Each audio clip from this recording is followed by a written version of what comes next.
Praise the lord. ఎఫెసీయులకు రాసిన పత్రిక 2వ అధ్యాయం 7వ వచనం.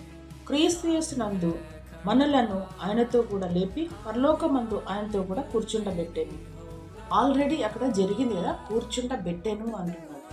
అయితే ఈ పరుగు పందెంలో ఉన్న వాళ్ళకు ఆ లైన్స్లో నిలబడతారు కదా, ఎదురుగా ఒక కప్పు ఉంది, దాని కొరకు పరిగెత్తాలి. ఆ లైన్లోనే నియమ ప్రకారం పరిగెత్తాలి. మనం కూడా ఈ క్రైస్తవ జీవితం, క్రీస్తుని ధరించుకున్న మనము ఆయన వలె ఉండాలి. ఆయన పోలికలోనికి మనం మార్చబడాలి. ఆయన అంటాడు కదా దేవుడు, నేను పరిశుద్ధుడని కనుక మీరును పరిశుద్ధులై ఉండుడి.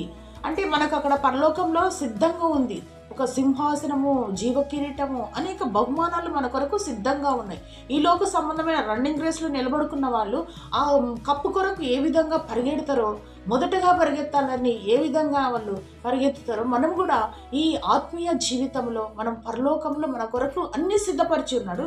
ఈ జీవన యాత్రలో మనం పరిగెత్తి మరి ఆ కిరీటము లేకుంటే ఆ సింహాసనంలో మనం కూర్చోవాలా అంటే మన కొరకు సిద్ధపరిచి ఉన్నాడు. నా కొరకు కొన్ని, నీ కొరకు అక్కడ సిద్ధపరిచి ఉన్నాడు. అయితే మనం పొందుకోవాలంటే ఆయన వలే మనం మార్చబడాలి, ఆయన పోలికలోనికి మార్చబడాలి. అవునని కానీ కాదని కానీ అన్న దానికి కూడా తీర్పుందంట కదా.